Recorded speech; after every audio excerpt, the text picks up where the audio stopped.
Good day, everyone. It's a special Thursday edition of the Pete the Planner Show. Why, you ask? I have something better to do tomorrow at the normal time. Joining me, as always, I used to say as often, but I mean, it's sort of what you do now, is Damian Dunn, everybody. Damian Dunn. Is that 2 weeks in a row that you've hit the intro?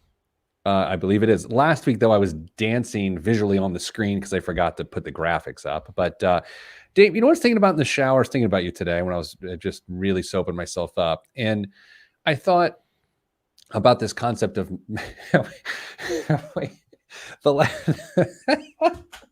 next words would not. Never mind. I can't. I don't know if I can continue.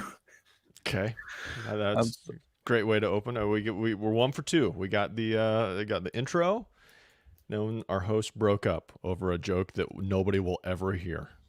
I might get it out. So it wasn't even a joke, but it would have been quite unsavory. Let's go the reverse way around it here. Dame, how many hours of radio do you feel like you've done now in your life? Ooh. You do this once a week for an hour. I mean, you've done some other stuff. What do you think? Once a week for an hour. I've probably been doing this for 2 years, roughly now, consistently. Okay. Maybe it would be my guess. And maybe a couple of the other odds and ends, 120-ish. Okay.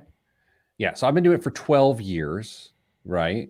And at one point in time, the show was 2 hours long. What? Yeah. My guess is that I'm close to 1,200 to 1,500 hours.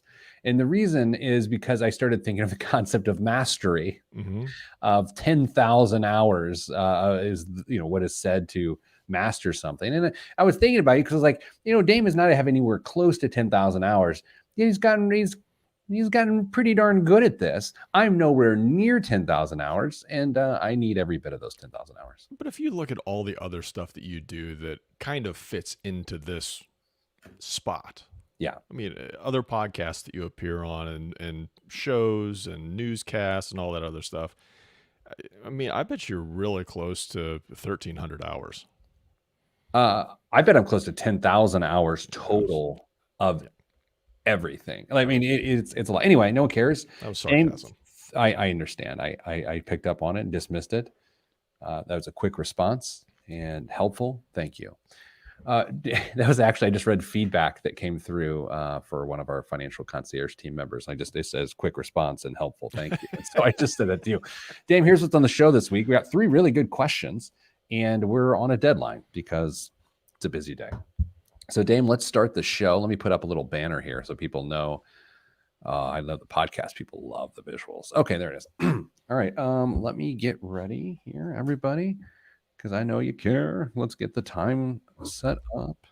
Hold on. I got to get my clock here. All right. The behind the scenes, no one likes to know how the sausage is made. Ready when you are. All right. In 3, 2, 1. This week on the Pete the Planner Show, we answer your money questions. Here's how the show works. You email us, askpete@petetheplanner.com. That's askpete@petetheplanner.com, and we'll answer your question. Sometimes joining me often and now, Damian Dunn. Hello, Dame. Hello, Pete. Vice President of Advice at Your Money Line and Hey Money. So, Dame, let's get right to it. We have 3 questions this week. I will let you choose which one we answer in which segment. We've got a 529 question. We've got a income question, and we have got a non-qualified investment account question. Which one do you want first? Let's go with the 529, Pete.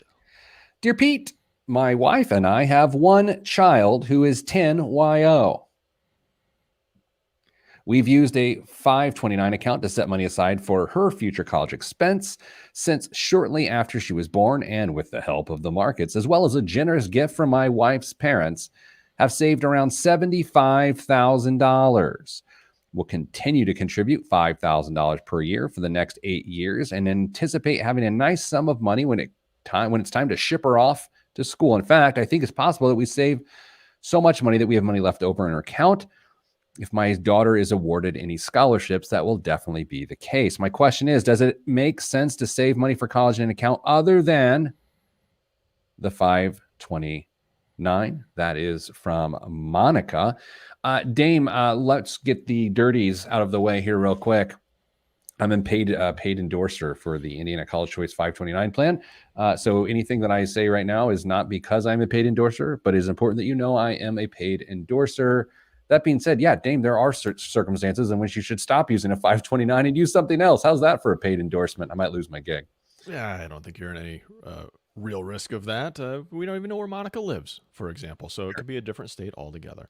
But yeah, you're exactly right. Monica brings up a really good question. And it's one that most people probably don't think about because they're not going to be in a similar position. However, if you do find yourself in a similar situation, you might want to start thinking about putting money elsewhere for a couple of reasons. One, if money's left over in a 529, you've got a couple options, and some of them are really good. You could potentially leave that money there and redesignate a beneficiary down the road to a grandchild, or maybe even yourself if you go back for schooling later on in life. That's a fine thing. You could also take the money out, and this is where it starts getting a little tricky because you'll have some taxes and a little bit of penalty on the growth of the contributions. The contributions will come out tax free, but the growth will have some penalties attached to it as well as taxes. So that might not be very tasteful, but you can still get your hands on the money if you absolutely need to. So you've got some choices there. The other thing that comes along with that, though, in certain states, if they give you a tax credit as well, they may claw back that tax credit if you take money out of a 529 account. So you might have some other settling up to do with the state that you live in. So if you find yourself in a position where you think you're going to have excess in a 529 account, if you're not comfortable leaving that money in there for other educational purposes for the original beneficiary, you might want to start looking towards other accounts, whether that's a non-qualified account. Some people really like to use Roth accounts for this sort of thing as well. But you'll know what your taxation is going to be in those accounts as well going forward. So it's an individual consideration and decision, I think, Pete. But it is one to roll around in your head a little bit. My theory is that if you have two children, then there's nothing wrong with overfunding the first one, because then you can always transfer the money to the second one, and there's just no real financial ramifications, negative financial ramifications to that. But it sounds like, just by the way Monica wrote this email, that, the fact that she called and said they had one child, that does change the complexity of it. It does force you to make some decisions. I don't know, man. I'd have to say, if they're eligible for Roth, given their income and whatever they got going on, then a Roth might be a good pivot at some point in time. But I don't know what that point in time is. I mean, $75,000 now, they're 8 more years. Even if they don't contribute another dime, man, I mean, that could very easily be $150,000 if it were to double in the next 8 years or so. Roth might be appropriate now. Sure, and there are a few things that we really don't have any idea about here. We don't know about the income or the ability to cash flow some potential expenses down the road. We don't even know what schooling options are going to be reasonably available to her. Maybe their daughter wants to go off to a very expensive private school, and $100,000 at that point, or 150 grand, is going to cover maybe 2 years of the education at that point. And they're going to be scratching their heads trying to figure out where they're going to come up with the rest of the cash. So just because they've done a very nice job up to this point accumulating money for that particular expense, that doesn't mean everything's all clear if they maintain that $5,000 going forward. So I think that'll become a little bit clearer in the next few years as they determine what the future looks like for their daughter. But at this point, I wouldn't concern yourself with trying to deviate from a 529 savings plan at this point. I will say my daughter's 12, and by 10, we knew that she has interests, more expensive tastes, and more expensive schools, whereas our son, who's 3 years younger, I mean, I assume he'll go to a less expensive place because he just simply doesn't care about those sorts of things. So we are not, well, we are saving more for my daughter because she is older, But I think that's the way it's actually going to sort out, is that we're going to need as much money as possible saved for her because of where she's going, especially if she doesn't get, merit-based aid. Whereas our son will just naturally be less expensive. It's it's going to be a very individual and personalized decision for your kids as you go. And if you have the ability to cash flow college as the needs arise, that's fantastic. Obviously, if you can put some money away ahead of time and let the markets help you out with that, fantastic as well. And the other thing that we've kind of glossed over here is that even though they've done a great job with the saving up to this point, we're not entirely sure how that money's invested. If it's an age-based portfolio, those get very conservative very quickly. So even if the markets do well, the returns may be half or three quarters of what the market returns pretty reasonably. So it may not grow quite as fast as we initially anticipated.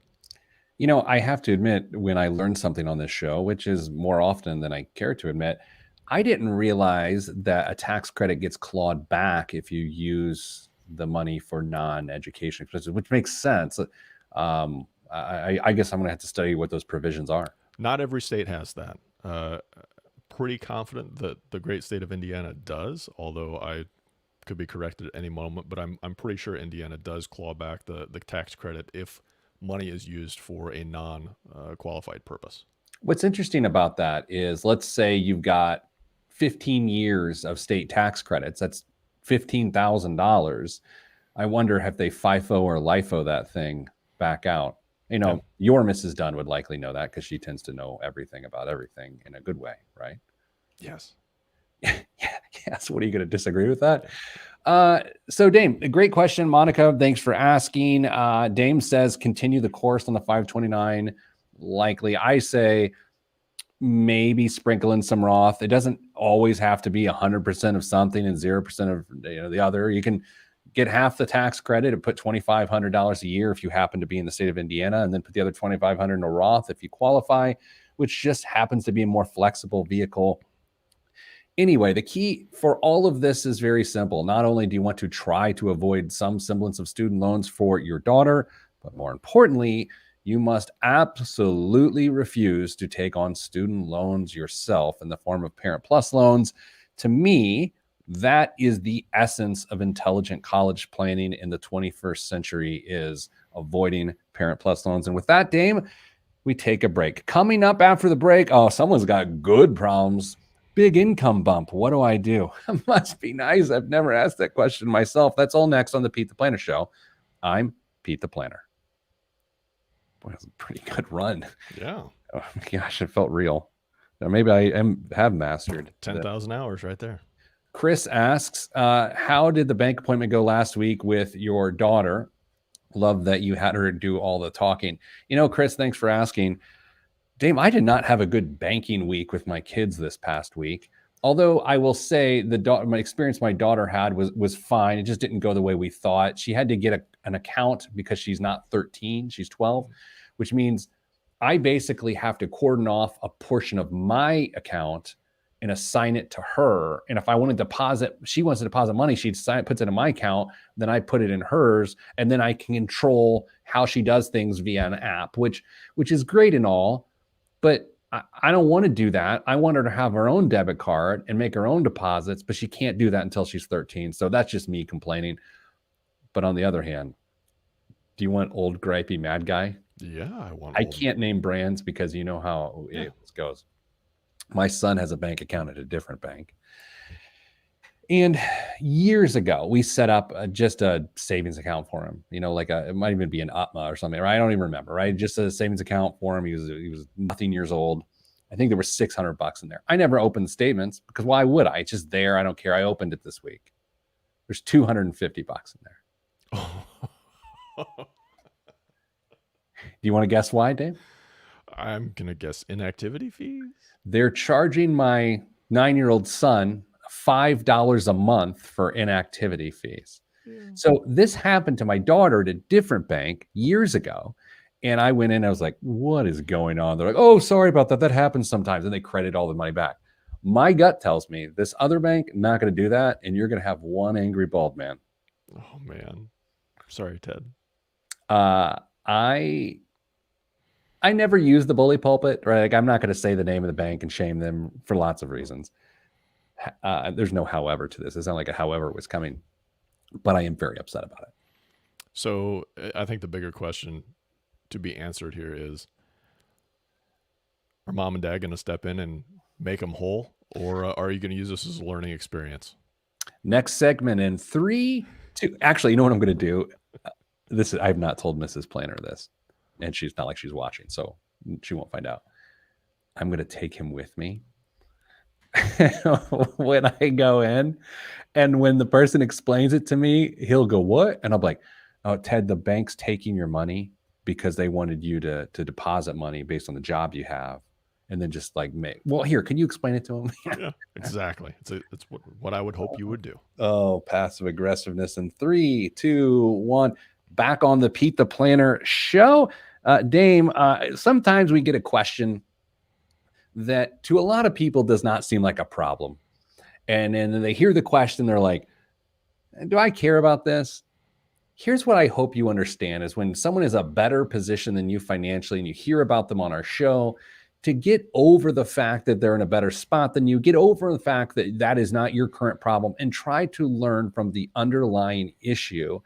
And you would, well, I don't know, Dame, you wouldn't be amazed, but most people would be amazed to know how many people shut off their ears instantly. You don't say their level of income or their level of savings, because then everything else for some reason doesn't make sense. And Dame, even though there are absolutely no numbers in the question I'm about to read to you, the email that we received, people are going to feel that way. You ready?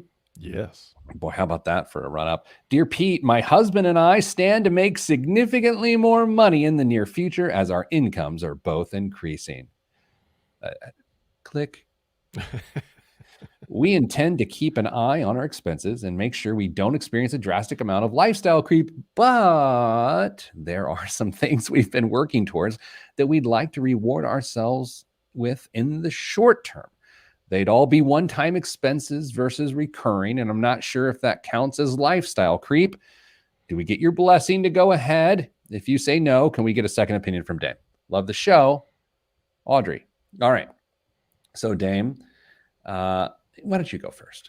I think this is a really interesting concept because on the face of it, you think, one-time expense, it's really not going to show up month after month until it does, right? Because I think the challenge here and what I would be really concerned with is that you've been working towards a new car. You've been diligently saving for a new car, whether it's new or used, I don't care. A different car, I guess, is what we should say.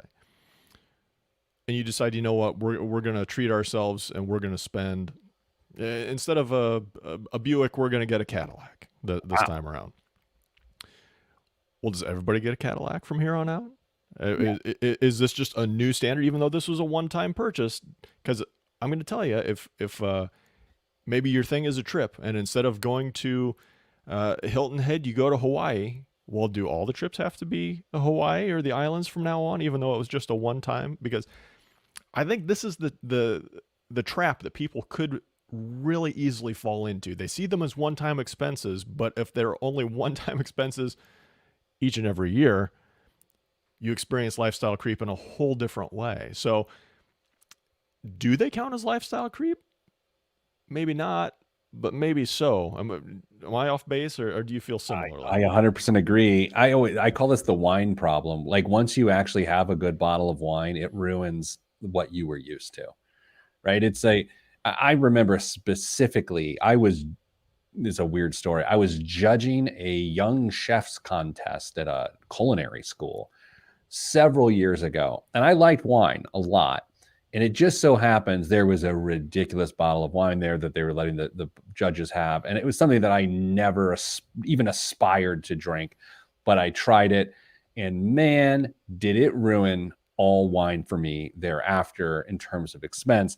And I think you're right. If, Hilton Head was once the thing, and now Hilton Head is no longer, or even that, Dame, go to Hilton Head, but you stay in a much nicer place, yeah, sure, and then you don't want to go back to the lesser place, right? Yeah.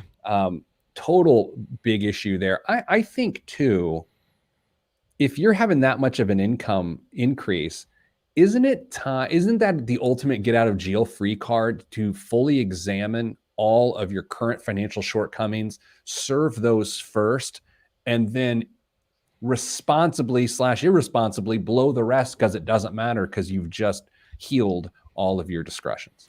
If you didn't have financial goals before this, you darn well better have them now, because you will blow through that money faster than you can imagine if you're not, hitting these goals or striving to hit these goals as you go on a month to month basis. If you were saving, a couple $1,000s between 401ks and dedicated savings to a general saving account and all that good stuff, and you get this income bump, okay, splurge on a couple things. That's okay, but you've got to increase those goals as you go, because if you don't, it's inevitable. You will start to spend more money. If you are anything like the average person, me included, money sitting in an account that doesn't have a job is money that's asking to be spent on something that's pointless. It's not going to get me towards my goals. By the way, I said discretions. I meant indiscretions. But I would also like to note, this isn't terribly different than when someone gets an inheritance or a big lump sum or a windfall, where it's like, well, we did want that boat. Grandpa would want us to have this boat. No, Grandpa wants to be alive. So you don't justify the purchase that way. Dame, it's interesting, right? Because it really is about that standard of living increasing unknowingly, because you just, and this sounds gross, and no one ever, some people actually put it in this term, we deserve it. I mean, why wouldn't we? We have the money to do it, so we're going to do it. And I don't want to make anyone feel bad about that, but that's why I said, like, this is the ultimate get out of jail free card. If you have two incomes increasing, go to your financial advisor and say, this is the lifestyle we want at retirement. Tell me if we're on track. If we are not on track, let's get on track, and then blow the rest. To some degree, if I'm being 100% transparent with you, and it's not that hard because I'm very fair-skinned, I tend to fund all of my goals immediately, and then I will blow money on whatever I want, and I don't feel bad about it because we refuse to go into debt, and we've already funded our goals. So what's it really matter? It's the lazy man's budget, and it's how I roll.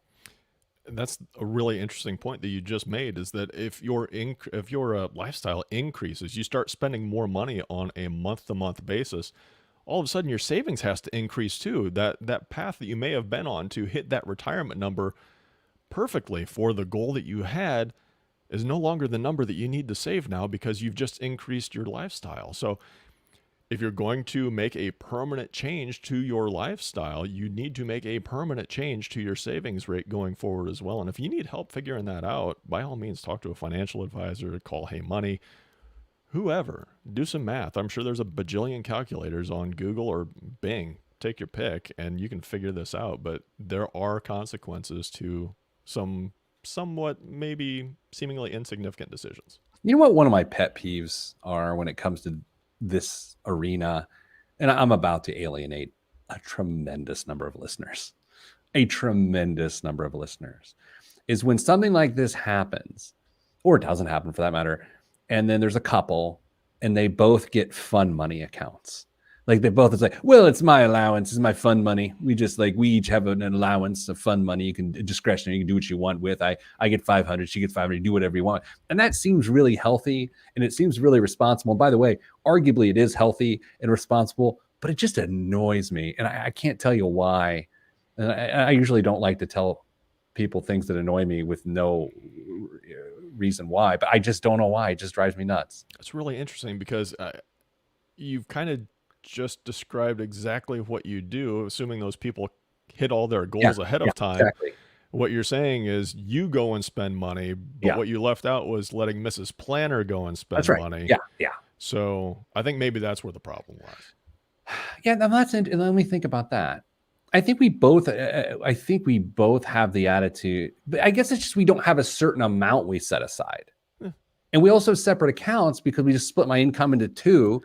And we pay bills out of different ones. Like, so she manages one of them, I manage another one, but it's both our money. And so I guess we do that. But your income's pretty consistent from month to month too. Yeah. At least I'm assuming it's pretty consistent from month to month.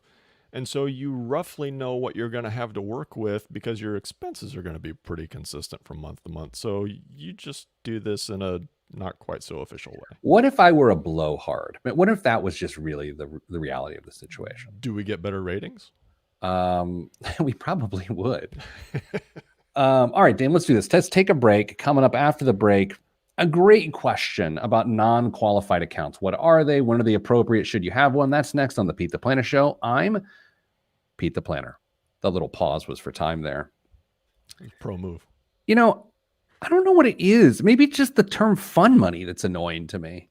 It's fun money. You know, just like fun. You just have to do what you want with it. It's fun. What's up, Brian Pinkins? Good day to you, sir. Rick said he had that same, I think I already put this up, had the same issue when he ate pineapple in Hawaii for the first time. It's so much better than thing you've had in the continental U.S. That's also the truth.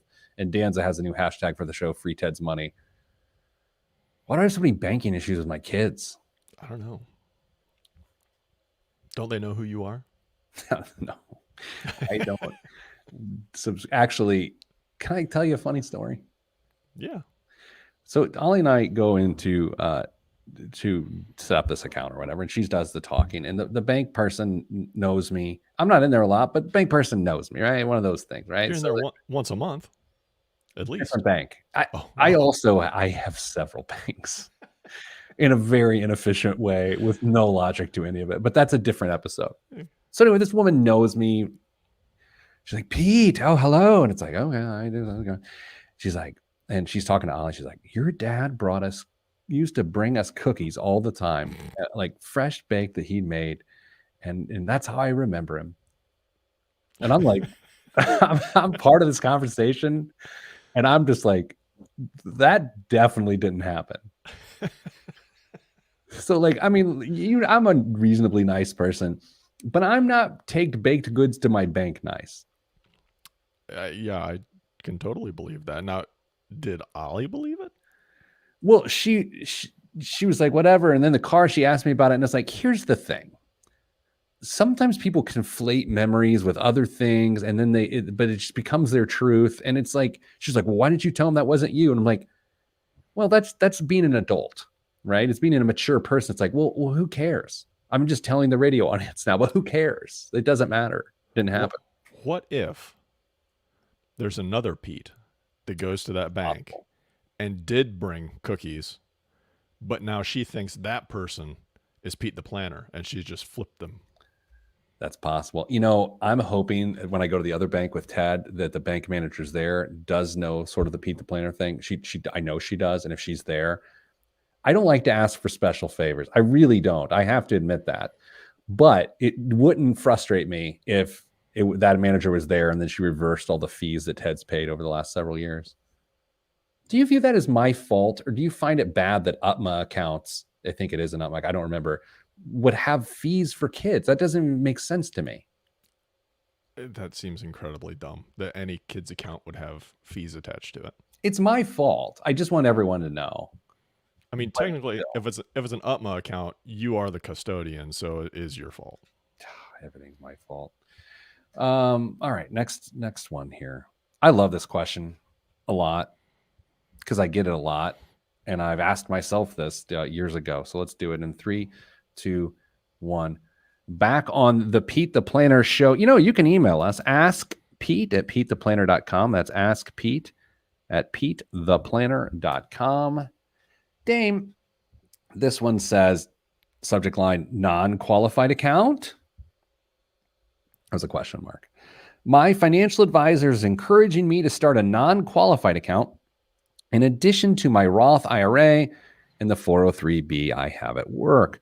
Why wouldn't I just keep saving into my retirement account instead?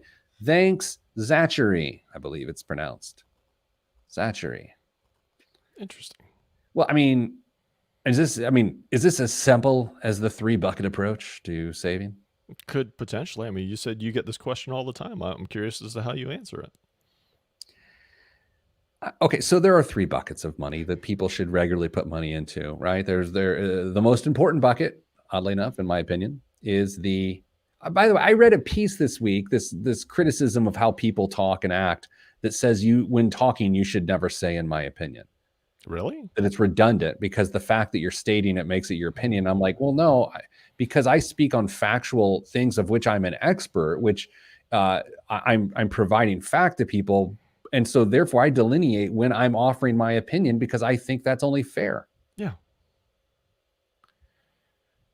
Anyway, in my opinion, um, saving for retirement is the most important thing because it's the hardest thing you're going to do. So that's the first bucket that gets money in the form of your retirement plan at work. So you put money in that bucket every pay period. The second bucket is that you put money into is actually the very first bucket, which is your short-term savings. You put money into that until you have an emergency fund built up. And once you have 3 months expenses built up, then in my opinion, you don't put any more money in that bucket, which then brings us to the middle bucket. It ain't for retirement. It ain't for the short term. It is a middle bucket, and it is called non-qualified money. And Dame, as you know, when we talk about non-qualified, it means non-retirement, non-tax qualified. So yes, Jatchery, if you are putting the right money away for retirement, the right amount, and you have a full emergency fund, middle bucket up, my man, because to me, that is wealth. Wealth is the middle bucket. That's how you know you are balling, as the kids say. The middle bucket will give Zachary, I believe he said, was it Yes, the gentleman's Zachary. name? Zachary. Tons of flexibility going forward. Yes. If things go well, and investments in the retirement account are bountiful, and that account grows and grows to the point where Zachary could potentially retire early. Well, maybe not, because he may end up having to take some penalties, and on top of the taxes that might come out of those accounts. How would you bridge that? Well, maybe you could use some non-qualified money to get there. Other things that pop up throughout your life. Maybe you need to fund a wedding for a child. You could potentially pull from the non-qualified account. Down payment for a new car. All sorts of things. A non-qualified account provides flexibility for you to take advantage of opportunities in your life that you may not have otherwise been able to, but also maybe save your hiney in events that you didn't foresee coming that maybe fall outside of the bounds of an emergency fund. At what point is it appropriate to save for a kid's wedding? Like, what's the age that you're like, yeah, they're going to hitch up with somebody and I need to be able to pay for it? Like, because I'm a very traditional person, but common sort of sensibility says that's a little bit weird to say, well, hey, I've got a 12-year-old. I'm going to start saving for a wedding. That's a little bit weird. I think we had a question similar to this a while back, and I wish I remember how we answered it, but maybe you approach it similar to how you set a goal for college education. You're going to pay X amount of dollars for this blessed event, and you know roughly how long it's going to take you to save that money, and anything above that's going to come out of the newlyweds' pockets. When you start that, I don't even like thinking about that day, let alone thinking about saving for it. So I'm probably not going to give a good answer on that. You know, even though college savings are, I guess, technically tax qualified accounts because, you know, they are not non-qualified because you do get some tax advantage in them. I still view college funds as a middle bucket expense for our household. And so we have a full emergency fund. Obviously, we max out our retirement plans that we can. So all the money that flows in a discretionary basis goes into that middle bucket, which includes college, which includes non-qualified investment accounts. I mean, so often people don't understand when you hear the term brokerage account or I've got a stock trading account or this or that. If it's not specifically a retirement account, which you get specific tax advantage, it is in fact a non-qualified account. If you just go to betterment.com or E-Trade or wherever, I don't really care. Even Robinhood, I mean, it is probably a non-qualified account, which just means you don't get tax advantage and there's a lot less restriction as to what you can use it for. But Dame, it's also important for people to know because they're so used to retirement plan investing, you can have some rather significant tax consequences in non-qualified account based on your trading habits if you're not used to it. Sure. You make a really good buy and then sell it down the road for a nice little profit. You're going to get taxed on that profit, not like your 401k at work or your Roth IRA where you can buy and sell without consequence, or at least immediate consequence, of taxation. So interest that gets credited to your account, dividends that get credited to your account, profits that get that you take from good investments, even losses have an impact on your taxation as well. So you have to be very careful when you are investing with a non-qualified account, which, as I would guess, a whole bunch of people found out last year after they didn't have anything better to do than day trade while they were sitting at home in their pajamas. I can't imagine the number of people that got nasty tax bills last year. I mean, just an inordinate amount of people got a nasty tax bill. What's a 1099? Why am I getting this in the mail? It's crazy. Dame, not to distract us from a really good segment, but I'm going to. Remember that email question that you thought was a scam and I thought was not a scam? Uh-huh. I just got a reply for it. Uh-huh. Buddy, it took a real weird turn. Like an incredibly weird turn. I cannot wait for the post-show meeting. I love when I talk in obscurity or whatever on the show. Dame, all right. So you are a proponent of non-qualified accounts. Yes. No one's going to not be a proponent of a non-qualified account. But I would say I don't think they make a lot of sense unless you have a full emergency fund. I think that would be my one big qualifier. And feel free to disagree with that. Can you think of a reason why a person would invest, specifically if risk being an element, into a non-qualified account without a full emergency fund? No, in fact, I would actually differ with your order of buckets and how they get filled as well. You said the retirement bucket should be the first one. I disagree somewhat on that and think that the small bucket, the emergency fund or the short-term bucket, should be the first one. And once you've got a comfortable amount there, not necessarily 3 months, but at least a buffer between you and reality, then you start contributing to that retirement account. But to go to pass go and not do the short-term bucket or the long-term bucket and go right for that mid-term bucket, I don't know, maybe there's some, I don't know, it'd be a really, really unique situation to try and figure out who that would fit for. But I can't think of any off the top of my head. The people want to know, we got a minute left in this segment. How's your Bitcoin holding up in your Robinhood account, which you bought because you thought was a really good idea right before Bitcoin fell? Yeah, as of, at one point last week, I believe it was last week, I was actually up, but I am back down. So I am taking the beating for everyone out there who's wanted to do it. Let me be the lesson. Don't do it. Did you tell us the amount? I feel like you said it was $90. Is that the amount you put in, or was it not that amount? Well, yeah, I started at $90, and then when everything dropped, I averaged in a little bit, and so that's what's helping me out. If it was just the original $90, I'd be way underwater. My man. All right, coming up after the break, biggest waste of money of the week. We may have just heard about it, and the news. I'm Pete the Planner. This is the show. My outros are hot fire today. I mean, they're just good. I think I set you up for that one. You really did. Our coworkers here at HQ get really annoyed when I start a sentence when I'm talking to them with, on my run this morning, and then I'll talk about what I was thinking about or whatever. And so this morning I was talking to Chad Forrest and Erica out there. They were asking, I said, well, look, I was on my 20-mile bike ride this morning. And so I switched it up. I just talked about riding a bike instead of running this morning. As long as, I'm just going to send them both a message and say, next time you say something about a bike, ask how the Lycra is fitting these days. Oh, I was telling them all about the Lycra. Oh, I have a picture. You want to see me in Lycra here? Rather not. I took a Lycra selfie this morning. Oh, and the reason was because I was going to send it to you, but not... But because I was making fun of your camo shirt yesterday. Yeah, I have a camo cycling kit, which I'm going to show you. That seems dangerous. Sort of, that's just the camo. It's just real tight on the like right there. Yeah, that's a thigh. Okay. Riding a camo seems dangerous. Well, I mean, I don't know. I have a blinking red light I put on the back of my kit. Can't hit what they don't see. Exactly. Okay. Am I even there? Exactly. Have you not watched fantasy films? I mean, not those sorts of fantasy.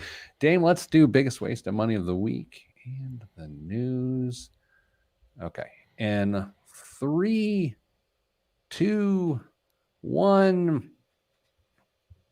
This week's biggest waste of money of the week, right here on the Pete the Planner Show, is the Louis Vuitton times NBA mini basketball hoop. Before I read this, Dame, you know, when there's a brand crossover thing, it's like this and this, they put X. Like, do I say Right. meets? Do I say X? Do I say times? Like, how do I express that?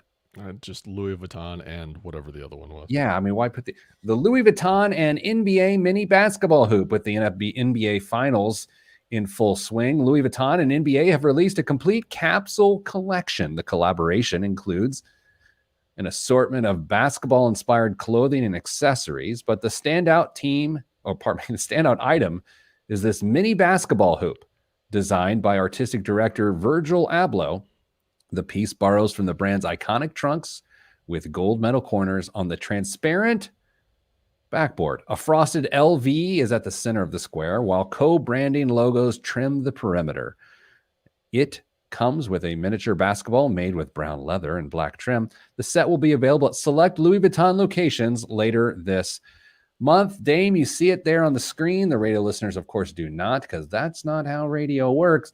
I'll tell you, it looks like the exact goal that is in my son's room without the Louis Vuitton junk on it. Dame, the basketball goal, which is a nice one in my son's room, I believe was either $19.99 or $29.99, but it has an acrylic backboard and a breakaway rim so he can dunk. This, my friend, is not $29.99. How much do you think the Louis Vuitton and NBA mini basketball hoop is? $299. Oh, and listener of the year, Danza, also missed it. She went a little high. She said $18,000. $4,200. $4,200. Does this qualify as one of those items that if you own it, it's okay to just think the person's a moron for owning it? Yeah. Yeah, I don't see how there's any justification for this. You know, I'm trying to think if I should express my Louis Vuitton thoughts on the air, or whether this should just be you and I someday. Do you have a feeling one way or the other? Let's go just you and I. Okay. Yeah. I already expressed my fun money. Yeah. Hot take. Dame, what's in the news this week? Now the news. Pete, we're going to go a little different direction this week. We're going to do some third quarter predictions this week. That's third quarter predictions. I'm going to ask you some questions. You're going to give me some answers. All right, I'm ready. Question 1 is a follow-up and a little addition from a question that I asked you last week. Will Jeff Bezos and Sir Richard Branson both return from space safely? I have to say yes, because I don't want to bet on someone's demise in space. Do you remember when, I think it was Red Bull, had a guy skydive from space? Yeah. And we could watch it live. Yeah. I don't like to throw Mrs. Planner under the bus in public settings. However, I'm about to. I watched it, and she was just furious that I was watching it under the idea that I'm potentially contributing to this man's death, right? Yeah. And so while I disagreed with her there, I refused to guess whether or not Richard Branson and Jeff Bezos die in space. But what's the follow-up question, Dame? Well, I mean, this kind of gets it's weird is this is becoming like a race in between the two. And like Branson upped his flight to go before him. I mean, is that something you really want to like speed up to make happen? I don't know. I'm more nervous for him than I am Bezos now. I know a lot of people love to hate billionaires. I'm not one of those people that are like, oh, it's billionaire, it's still a person. I also just don't care, right? But that's not to say, oh, I hold them in high regard. No, if a person flies to San Diego or Jupiter, I don't care. And so, this is just not on my radar. Okay. But they'll both live. All right. Question number 2. If Robinhood IPOs this year, which it seems like they will the price close higher or lower than its open price on the first day? Oh, that's just almost seems unfair. it's going to have to open higher because people are going to like Dutch tulip it up. I did love the article this week that suggested that if the SEC follows through on a required change to how they do business, that they lose more or less all of their profitability, which I think is a lot of people work there, so I'm not going to wish it ill. So, but it's interesting. It's very interesting. Yes. Will another U.S. company join Microsoft and Apple in the $2 trillion club this year? The closest right now are Amazon at roughly 1.75, and Alphabet just a little bit further behind that. Will they crack the $2 trillion market cap? I say yes. In fact, we are recording this show on July 8th, which is a Thursday. On Tuesday and Wednesday of this week, the 6th and 7th, Amazon went through the roof. I mean, it could have, I don't know when you pulled this story, but it could be at the $2 trillion market cap right now. In fact, I'm going to look, probably pulled back a little bit, but I'm going to go Amazon instead of Alphabet. What is your take? What do you think? I think it's very possible that they both make it, pending some cases that are kind of floating through the government regarding Alphabet right now. 1.843. It changed as I was saying that. It was 1.844. And literally, as the first words came out of my mouth, it went down to a 3. Amazon did. So it is very close to the $2 trillion mark. Maybe before the end of the third quarter. And then I would be right. Yeah. 2 more questions. Okay. Will the Olympics happen without any serious COVID-19 disruptions? It seems like they might. I'll answer this one for you since they banned spectators from all events this year. I think what we've learned about COVID is that there is a difference between a disruption that is immediately deadly and directly impactful and a disruption that is built on positive tests. So I'm going to answer this and say there will be a major disruption built on positive tests, which then could theoretically indirectly lead to death and carnage. But much in the way that the Copa soccer tournament in Brazil right now, it was impacted with major COVID outbreaks amongst the players and training staff. And so then people couldn't play, and then it affected who could perform. I think that's what's going to happen at the Olympics, that you're going to have people show up and not be able to compete because they're on quarantine. So that is my answer there. Finally, a pure sports ball question. Will Aaron Rodgers be a Green Bay Packer at the start of the season? I actually thought about this just the other day. No one cares about my takes on pro football, but I will say this. I thought he had a ton of leverage early in this whole thing. And for some reason, I feel like his leverage is gone. I feel like they're just like, yeah, we don't need all this, bro. So no, I don't think he's a Green Bay Packer. I think he retires and pulls one of those, I'm going to retire and then come out of retirement next year. That's my gut. What do you think about that? I don't watch American football, so I have no idea who this gentleman is. Stop it. Time for a story? We have 1 minute and 40 seconds. Time for a story. This one will warm your heart, Pete. Americans are borrowing again, in some cases at levels not seen in more than a decade. Consumer demand for auto loans and leases, general purpose credit cards, and personal loans was up 39% in April compared to the same period last year. I know what you're thinking. Last year, I mean, what's going on last year? Well, according to Equifax, it was also up 11% compared with 2019. I really don't like to say I told you so. Like, it's just not my vibe. It's not how I roll. I told you so. By the way, Amazon is now up to 1.848. It's gone up, $4 billion in the last 45 seconds. I cannot wait for 1.849. Oh, it's good. Do you want to just sit here all until it happens? We're going to have Amazon Watch on every show from here on out. Down 1.848. There's CNBC in the lobby of our office building here. You know, it's always just on the TV there. And Chad and I were talking today. I think they have it on so people think this is an important office building. It's like, oh, this is stuff people got to know, because no one should reasonably care about what is on there. No. Dame, that's all we have time for this week. 1.847 right now. Sending you good vibes, because good vibes are all that's in the budget. I hope you all well. And if not, well, I'll see you next week. I'm Pete the Planner, and this is the show. not the strongest close. I tried to get too cute. It happens. Dame, I'm going to go eat my lunch. I got Joella's hot chicken today. Oh, Love Joella's hot chicken. I think I'm going to go for a run so I can think while I'm on my run. If we do happen to talk later, Hmm? can you bring up the fact that you ran? Sure. What's more obnoxious? Telling someone all the time in the course of just daily conversation that you worked out, or posting about your workout online?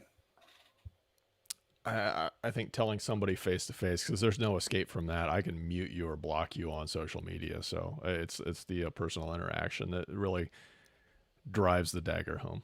What is more obnoxious? Telling someone that you worked out face to face, or telling someone face to face that you're just not on social media anymore? Ooh, that's a good one. Because I do both on a daily basis. I don't know. It probably depends on what that person feels like they're struggling with at the point in time. If they know they should be working out and they're not, probably the person that says they're always working out. It's real judgmental if you tell people that you're off social media and how much you love it, because it makes someone go internal immediately. By the way, Dame, I'm ending the show. Go to your email inbox and read the response from the guy on the thing that we can't talk about. He Hey. gets sad Oh, no. super quick. Like, in fact, I had to stop reading it, and I might read it over hot chicken because I'll already be crying. Dame, that's all we have time for this week. Wishing everyone the best. And remember, stay getting money.